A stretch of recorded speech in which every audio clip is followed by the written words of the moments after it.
Nagulat si Kai nang marinig ang sinabing iyon ni Tanaka. Samantala, habang nagpapatuloy ang karera ay napapatingin si Kakeru sa rearview mirror at sinasabi nito sa sarili na sa qualifying ay nilalampasan ni Kanata ang mga kalaban sa death zone na parang wala ng kontrol. Para kay Kakeru ay talagang kinilabutan siya doon, sapagkat kahit si Beckenbauer ay hindi umano ganoong ka-wild.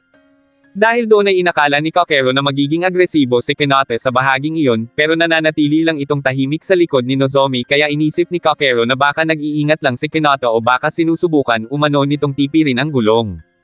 Dagdag pa ni Kakeru na mas matalino pa si Kanata kaysa sa inaakala niya, at mukha umanong napakarami na nitong karanasan. Kasabay ng pangyayaring iyon ay sinasabi naman ni Kanata sa sarili na mahaba pa ang natitirang laban, at bukod pa roon ay delikado talaga umano ang lugar na iyon lalo na para sa ino-overtaken, hindi sa nag-overtake. Ayaw naman umano nitong matakot yung magandang babaeng naka-ponytail na nasa unahan niya. Ibinahagi naman ni Kai kay Tanaka ang tungkol sa pagiging magkaibigan nila ni Takumi Fujiwara, at dati umano silang magkaribal. Ayon pa kay Kai, si Fujiwara ay mula sa Shibukawa sa Gunma Prefecture. Sa edad na 20, nagpunta umano iyon sa ibang bansa ng mag-isa upang sumali sa British Rally Championship kung saan nakuha nito ang titulo. Dahil sa pambihirang bilis ni Fujiwara ay tinawag umano iyon ng mga tagahanga na The Flying Man from Japan. Ilang beses din daw iyong sumali sa WRC, at hanggang doon ay maayos umano ang takbo ng lahat. Ngunit habang nagsasagawa umano ng test sa isang works machine, nagkaroon ng sira ang drive shaft ng sasakyan ni Fujiwara at nahulog iyon sa bangin, na siyang nagdulot ng malubhang pinsala doon. Matapos ang mahabang panahon na pananatili sa ospital at rehabilitasyon ay nagretiro umano si Fujiwara sa karera. Pagkatapos noon ay halos nawala iyon, at kahit sino ay hindi umano sigurado kung ano ang nangyari doon. Ngunit ngayon, makalipas ang 10 taon ay hindi lubos maisip ni Kai na nababanggit niya ang pangalan yun sa paraang hindi niya inaasahan. Gayunpaman, napapaisip si Kai kung paanong ang isang rally driver noon ay naging isang instructor sa isang racing school ngayon. Kasunod yun ay naluluhang sinabi ni Kai na natutuwa siya na maayos si Fujiwara at nasa mabuting kalagayan. Samantala, ng mga oras na iyon ay nakalabas na sa death zone ang dalawang nangunguna sa karera, at hindi nagtagal ay nagawang pantayan ni Beckenbauer si Ishigami hanggang sa tuluyan na niya itong maungusan sa parteng paliko ng daan. Dahil sa ganda ng pagkaka-overtake ni Beckenbauer ay nirequest pa ni Tanaka na bigyan sila ng paliwanag kung ano ang nangyari. Habang nagpi-play ang video ay ipinaliwanag ni Kai na dahan-dahan umanong pinabilis ni Beckenbauer ang takbo at sinamantala ang pinakamaliit na puwang sa pamamagitan ng paglampas sa labas ng linya at saka pamreno. Pagdating sa kurbada, sabay na pumasok ang dalawa at sa paglapit sa susunod na liko ay sinadyang sagiin ni Beckenbauer ang kanyang katunggali upang maagaw ang espasyo nito. Nahirapan umano si Ishigami dahil hindi nito maayos na napanatili ang linya. Dagdag pa ni Kai, si Beckenbauer umano ay isang napakalakas na banta para sa isang lokal na serye tulad ng MFG. Kasunod yun ay pinapalitan na sa Angel na si Kyoko ang posisyon ng dalawang racer sa board.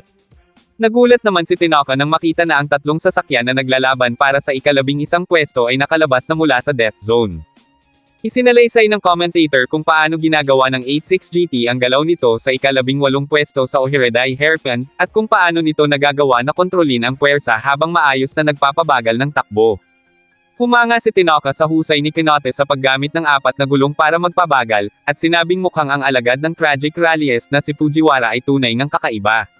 Dagdag pa ng commentator na masasabi niyang may ilan pang kailangang hasain si Kanata, pero ibig sabihin lang umano yun ay mas malaki pa ang potensyal nito na umunlad.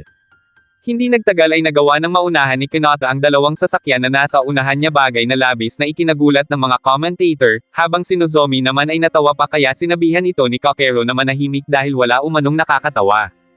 Agad na pinakalkula ni Kakeru kay Booth kung gaano kalapit sila na kailangang manatili kay Kanata, nang sa ganon ay maunahan ulit nila ito sa Kamaboko Street. Nang ipabago na sa Angel na si Mami ang leaderboard ay ininterview pa ito ng lalaki at tinanong kung sino ang paborito nitong driver. Nagulat si Ren nang sabihin ni Mami na si Kanata ang paborito niyang driver, habang si Kyoko naman ay nagtaka kung bakit ganoon na lang ang reaksyon nito. Samantala, patuloy pa ring naghahabulan ang dalawang nangunguna sa karera at kasalukuyan na ang mga itong nakarating sa mahabang tuwid na daan. Sa likod naman ng mga ito ay may dalawa pang nagpapaunahan para naman sa ikatlong pwesto, at iyon ay sina Sakamoto na sakay sa kanyang Audi R8 at si Aba naman na sakay sa kanyang GTR.